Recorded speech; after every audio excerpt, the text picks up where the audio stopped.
Grim morning and welcome to the Grim. I'm your host, Kristen. On today's episode, we'll be opening the gate and entering Lone Fir Cemetery, located in Portland, Oregon. The aroma of coffee mingles in the air. The gates stand open. Step carefully. It's time to descend into the hauntings of history.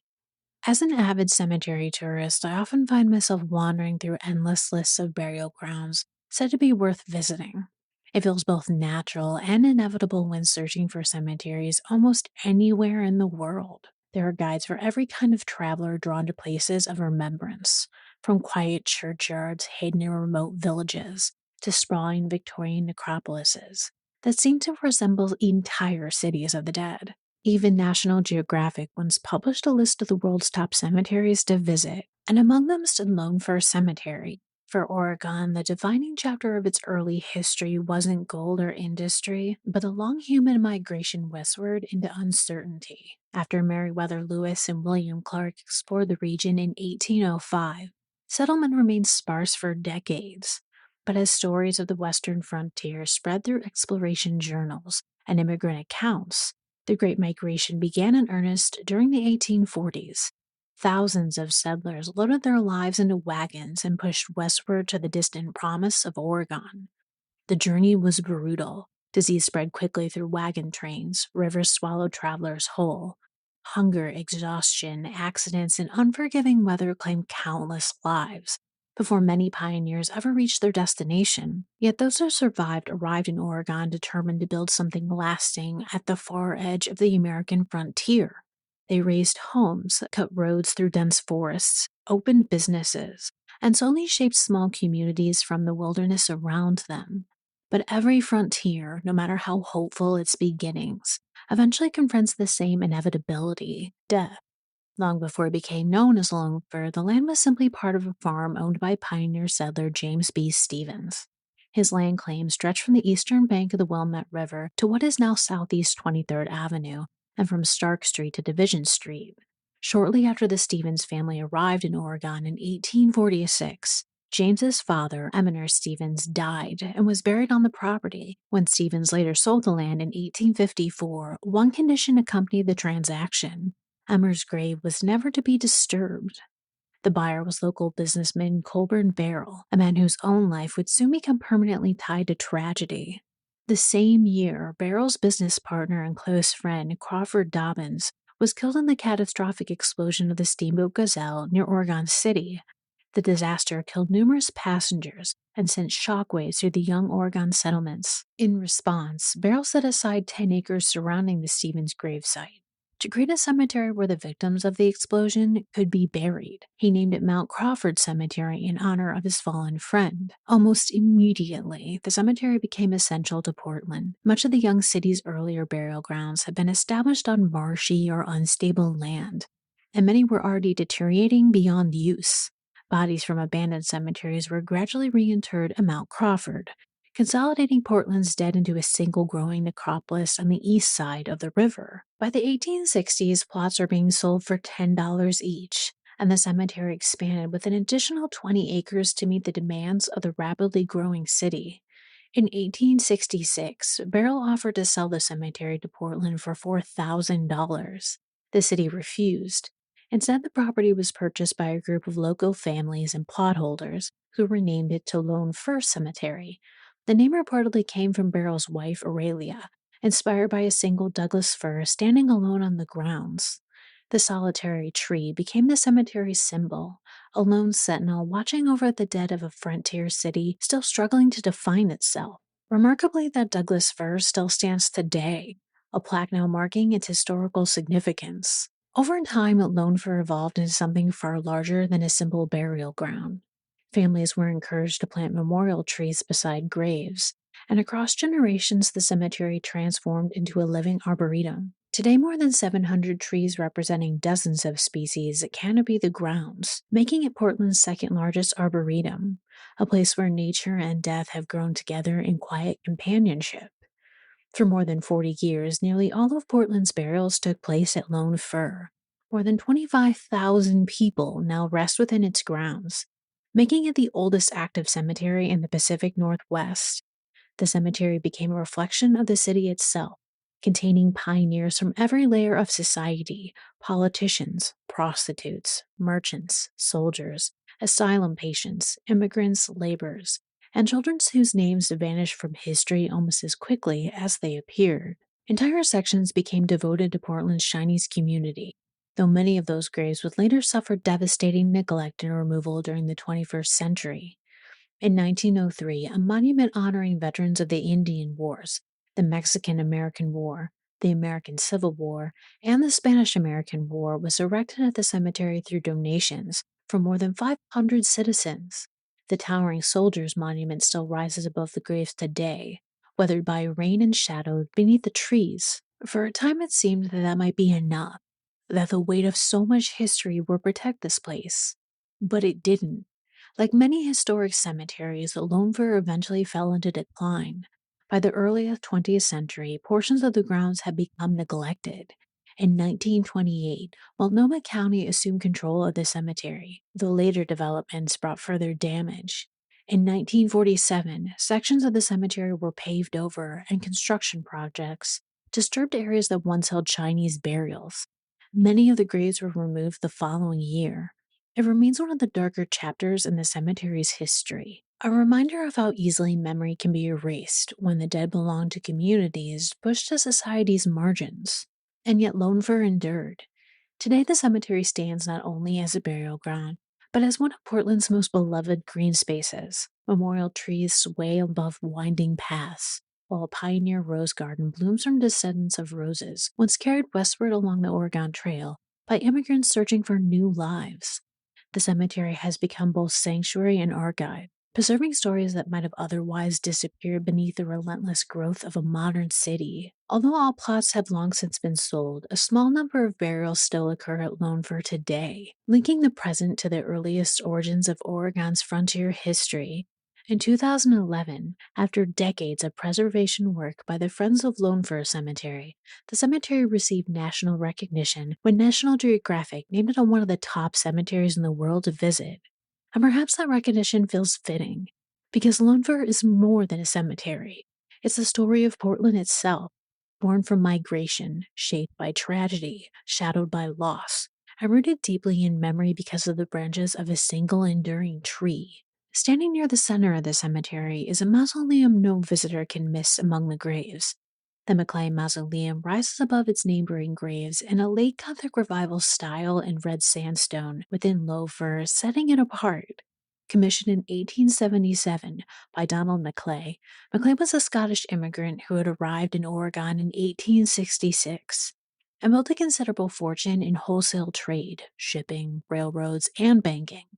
He's generally credited with founding what became U.S. Bancorp, but the mausoleum wasn't built to honor his success. It was built for his late wife Martha, who had died on New Year's Day in 1876, the day after giving birth to their fourth child.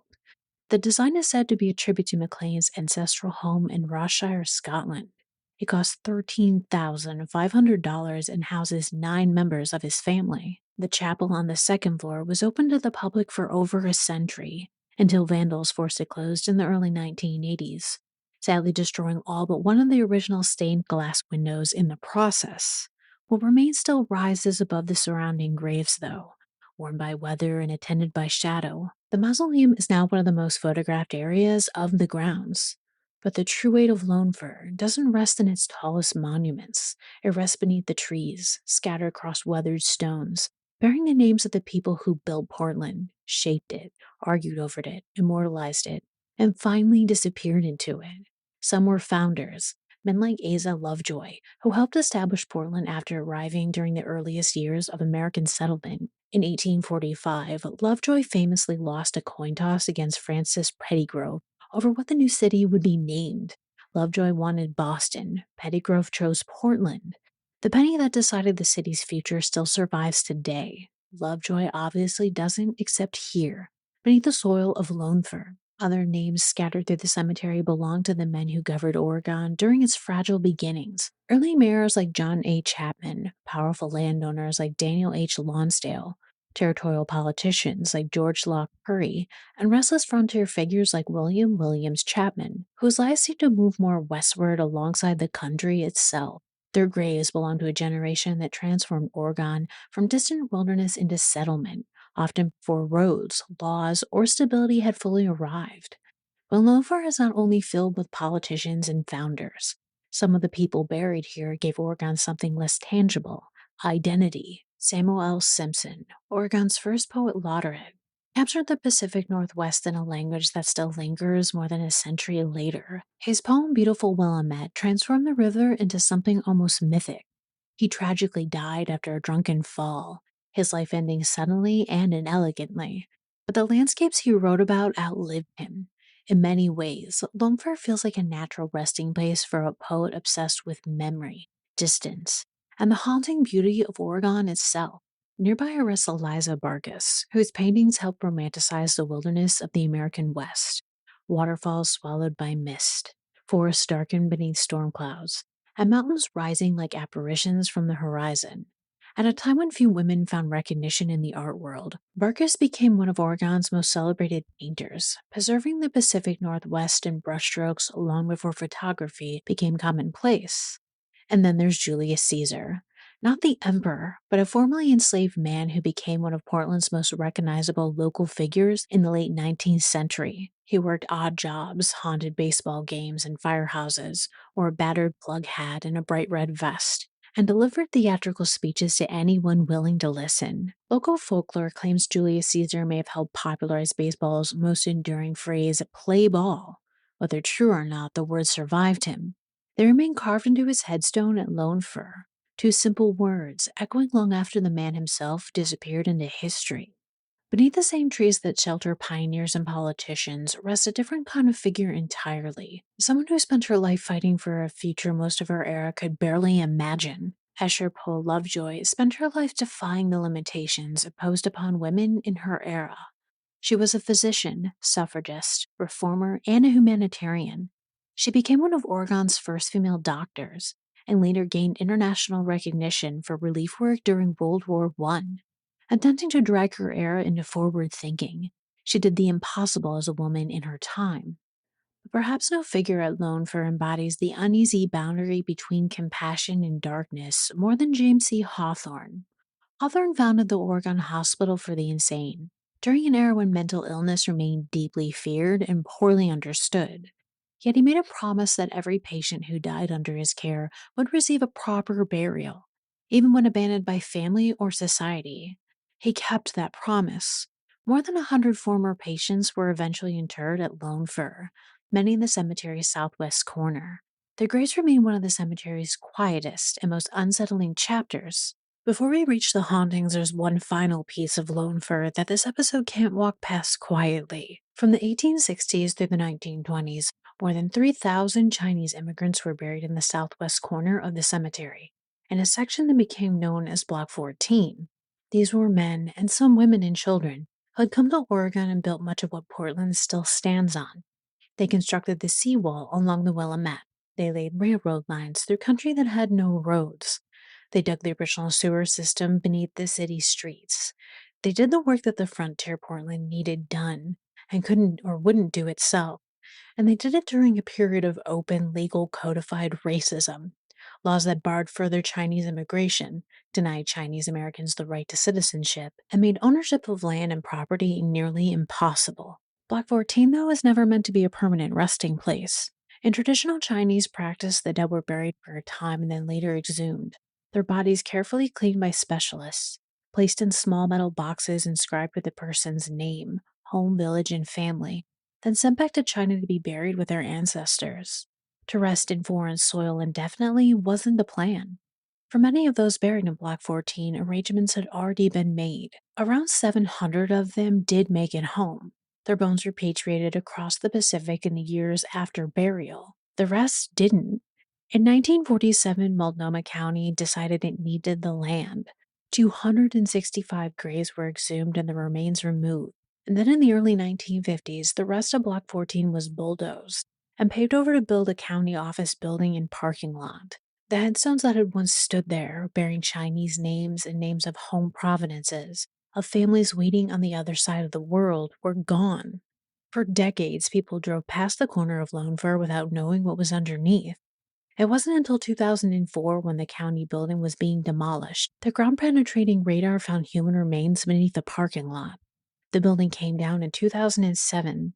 The land then was returned to the cemetery, and the silence that had been kept for 50 years began slowly to break. In April of 2026, just weeks ago as this episode goes to air, Multnomah County representatives stood at Block 14 and read a formal apology at the gravesite for the first time. A memorial is now under construction. It has taken the better part, though, of a century. Those buried in Block 14 haven't been simply forgotten by time. They were erased by intention, and some of them, it seems, have refused to accept the forgetting. And they are not the only ones. The most famous spirit in Lone Fir Cemetery is Ain Tingray Lacause, better known by the name she used in life, Emma Merlot. She was born in France on November 8, 1850, and her family immigrated to the United States when she was around 5 or 6 years old.